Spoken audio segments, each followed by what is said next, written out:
Shevuot Daf Amud Aleph, Contradictions in Halacha, Mishnah lo zaza ממקומה. Rabbi Horvitz Belchim on Shabbos Oye said, we're starting Shuas, how are we going to teach this Masechta? It's a 20 daf of Tumah and Tara before we even get into anything. And I said to him, on the contrary, it's the most amazing Masechta because it's, the Maramshik said, it's the mafteach to Shas, it's the key to Shas. And just in these 2 pages that we've had, these 2 daf that we've had, we've already had principles of lav anitak la'aseh, lav she'ein bo ma'aseh. We've had hatros sofek, we've had klal uprat, we've had ribui v'miut. These are 5 Shas principles that you had all over Shas, and we've got them in the first 2 daf of Shavuos, and that's why the Maramshik says it opens the way to Shas. And today we have another less known Shas principle that we're going to uncover because it's not really something that's well known, and that is the understanding of how halacha is an organic, dynamic, living process. It's not a book, it's not a set of rules. It's ongoing, it's always alive.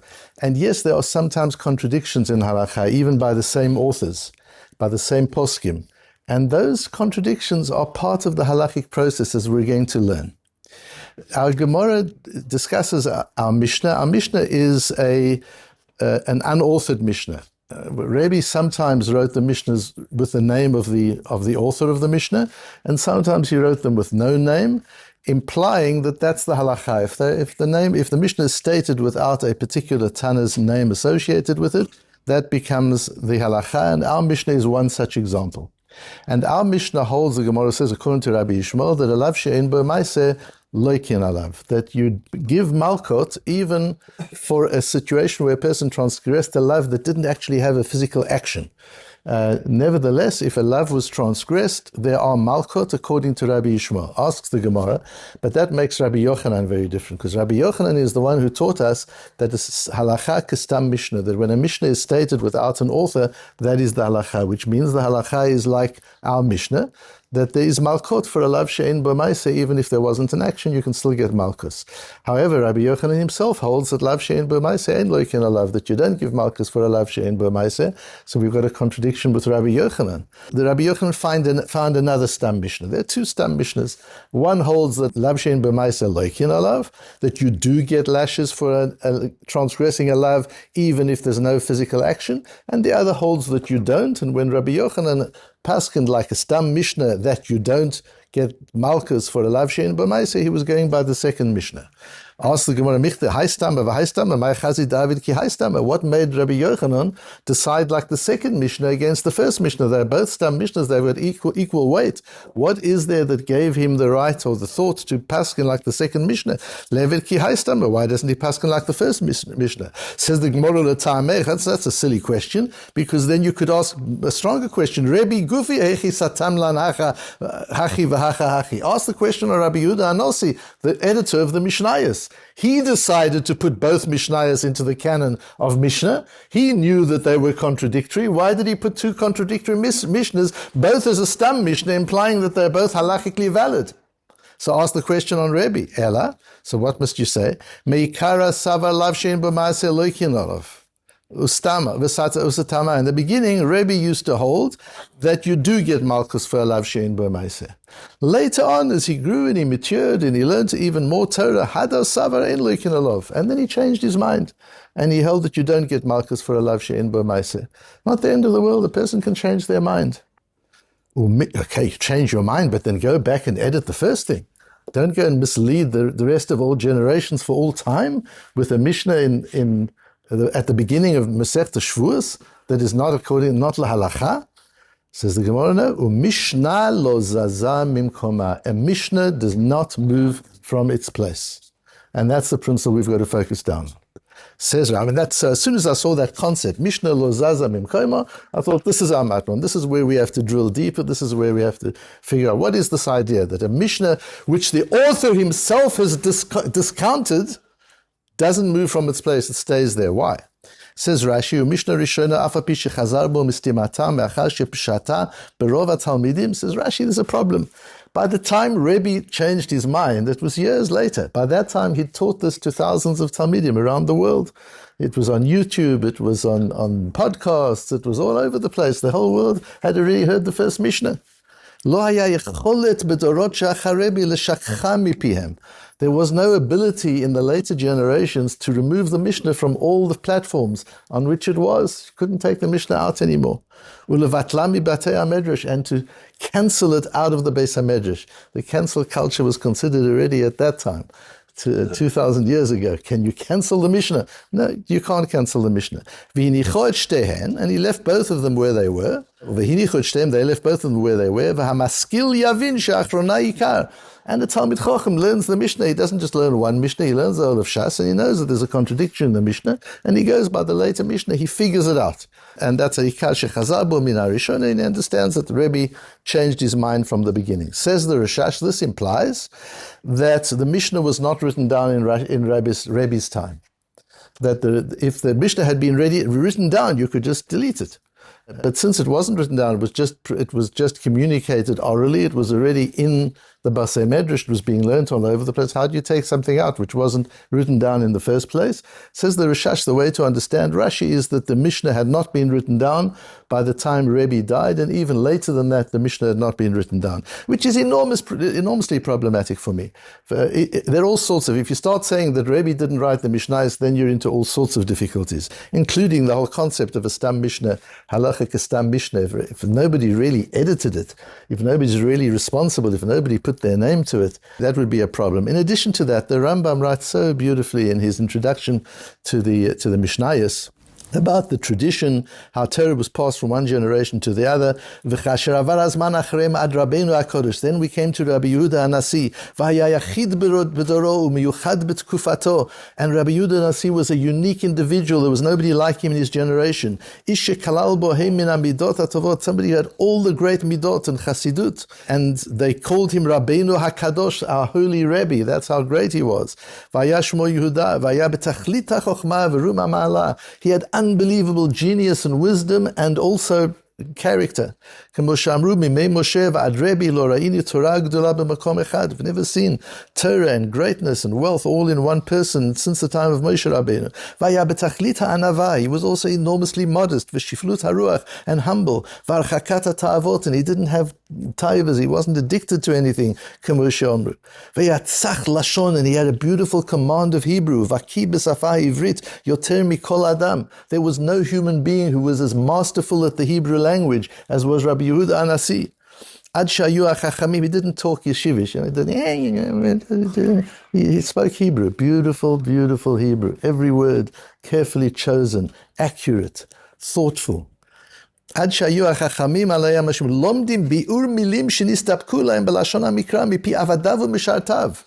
Chachamim used to ask Rebbe's servants, they used to ask his secretaries, they used to ask his clerks to explain the meaning of a word in the Tanakh, because they would understand the Hebrew well. If they were busy, if they worked for Rebbe, they would understand these words well. That's how masterful Rebbe was in the Hebrew language. And he gathered together all the different opinions and views. Everything that had been said since the time of Moshe Rabbeinu until his time. And he himself has a direct Kabbalah to Moshe Rabbeinu. And the Rambam then tracks the tradition of Rabbi Yehuda Anasi all the way to Moshe Rabbeinu. Then he says, and once he had gathered everything that had been learnt and taught in Torah since the time of Moshe Rabbeinu, he began editing the Mishnah.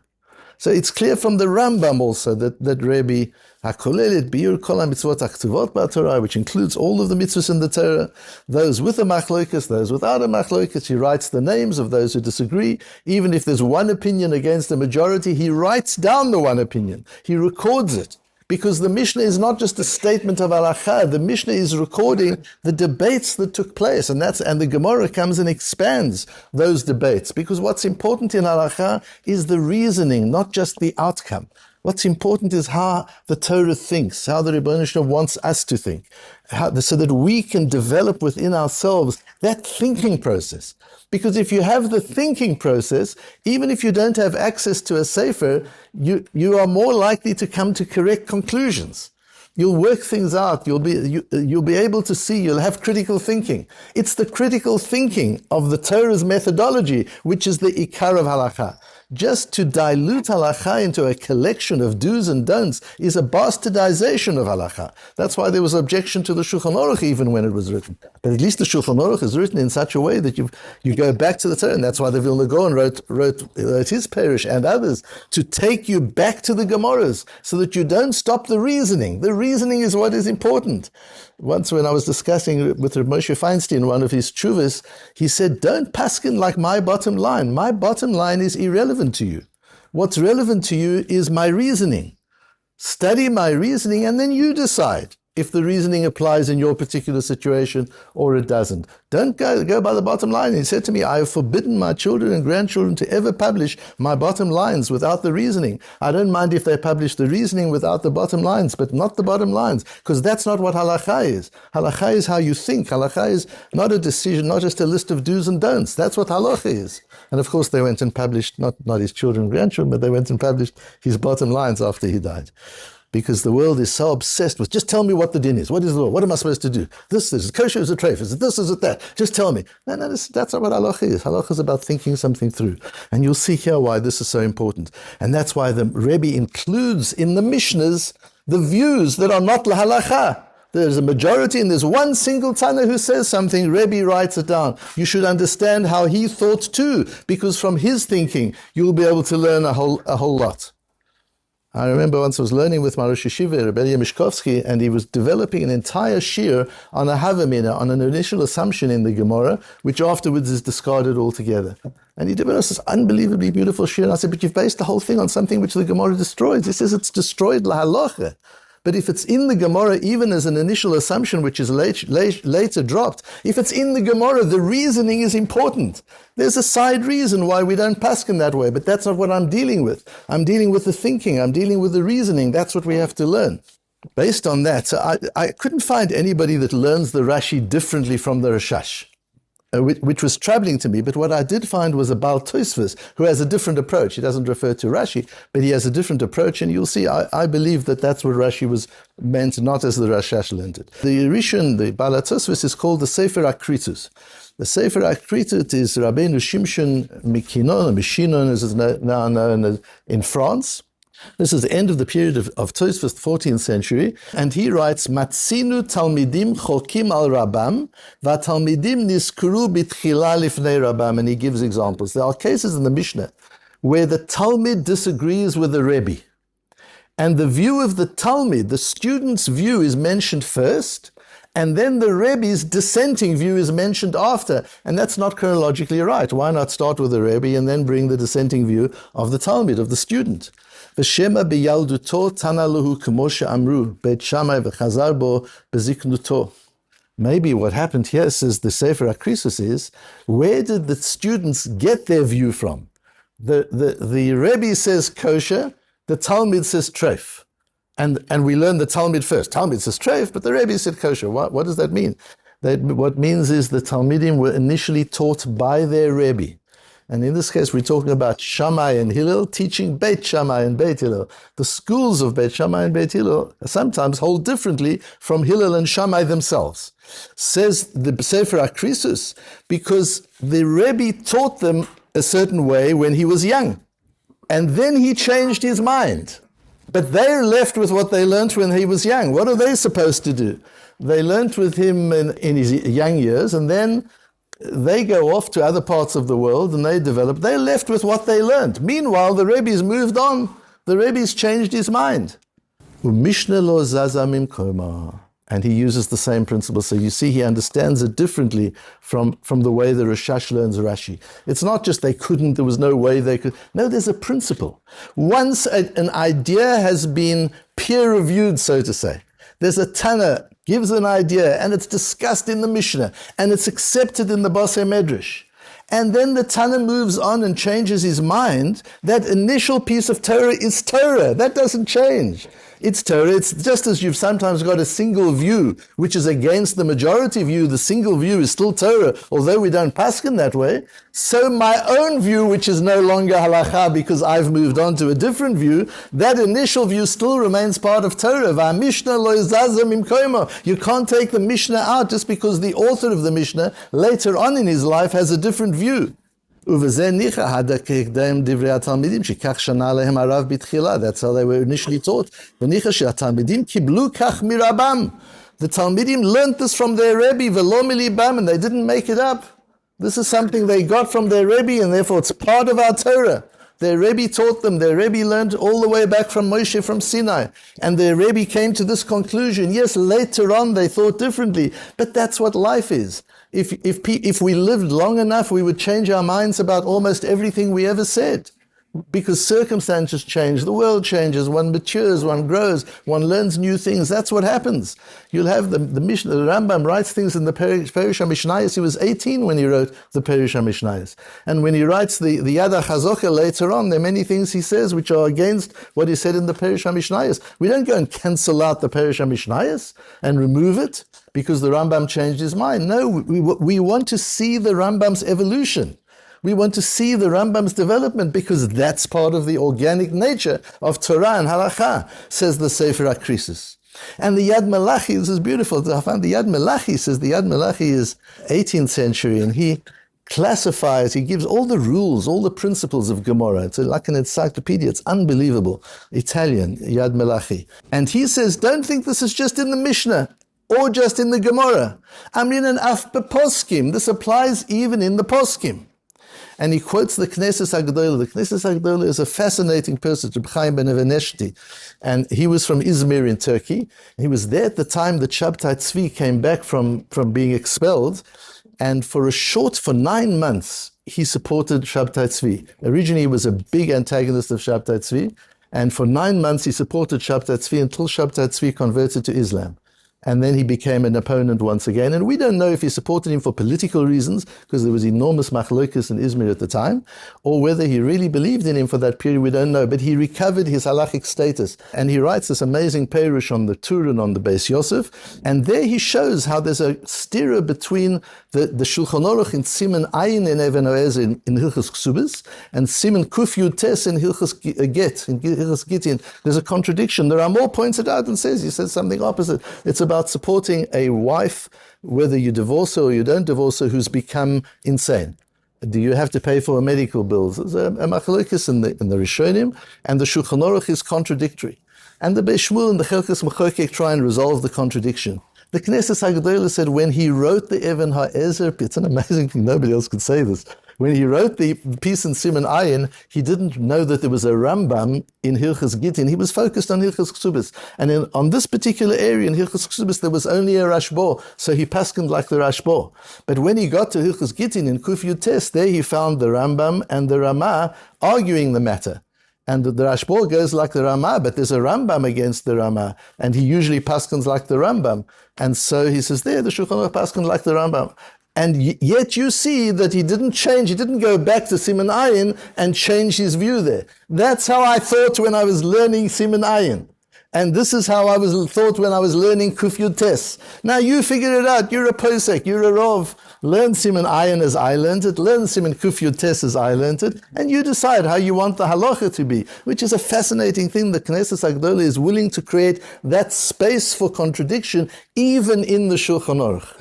And there we get a bit of an idea of how far we've drifted from halacha. We expect everything to be written down in the bottom line rather than an understanding of analyzing a situation and figuring out what is the right thing to do in the situation based on the way our poskim, our gedolim, our amoiroim, our tanoim have taught us to think.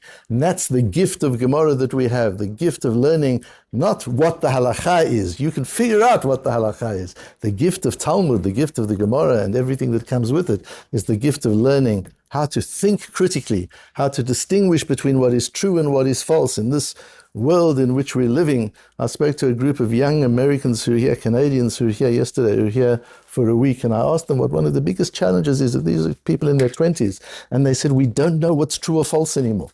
You don't know if it's AI or if it isn't. And if it is AI, is it correct or isn't it? We don't know anything. So we just pull out of everything. We just become disinterested because we just don't know any truth and falsehood. Gemara gives us this gift which is more important now than it's ever been before, as important as it's been throughout the ages. This ability to think critically and to take a situation where you've got one view in Siman Ayin, one view in Siman Kuf Yud Tes, and not to go crazy, not to get confused, to be able to reason it through. Mishnah lo zaza mimkomo. Learn that Mishnah and learn this Mishnah and figure out how to resolve it. That's the skill you need now more than ever before. That ability to think critically, to be able to sort out truth from falsehood, and to manage and navigate contradiction and paradox.